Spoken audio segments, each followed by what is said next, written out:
ہفتے کو پیش ہوگا. ہم خبر آ رہی ہے آپ کے ساتھ شیئر کر رہے ہیں. نئے مالی سال میں 20 ارب 15 کروڑ کا ترقیاتی بجٹ رکھنے کا فیصلہ کیا گیا ہے. صحت کے لیے 20 ارب, تعلیم کے لیے 34 ارب رکھنے کی تجویز ہے, زراعت کے لیے 7 ارب رکھنے کی تجویز ہے. محکمہ اسکول ترقیاتی بجٹ 16 ارب 50 کروڑ رکھنے کی تجویز ہے. مونسون کے سیلاب کے بعد پائلٹ پروجیکٹ شروع کرنے کا فیصلہ کیا گیا ہے. محکمہ صحت کی 7 ارب 8 کروڑ سے 86 نئی اسکیمیں بنانے کا فیصلہ بھی کیا گیا ہے. صلاح الدین بتائے گا, یہ سندھ کا بجٹ ہفتے کو پیش ہو رہا ہے, کیا ہوگا اس میں؟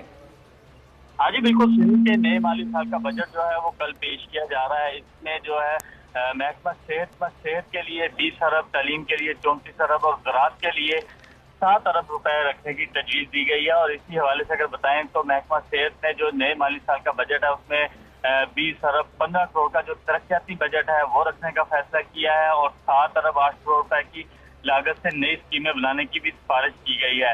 اور 12 ٹیچنگ اسپتال, 4 میڈیکل. بہت شکریہ. مزید بھی ہم صورتحال جانتے رہیں گے. اس کے ساتھ ہی ناظرین مجھے اجازت دیجیے, اپنا بہت خیال رکھیں.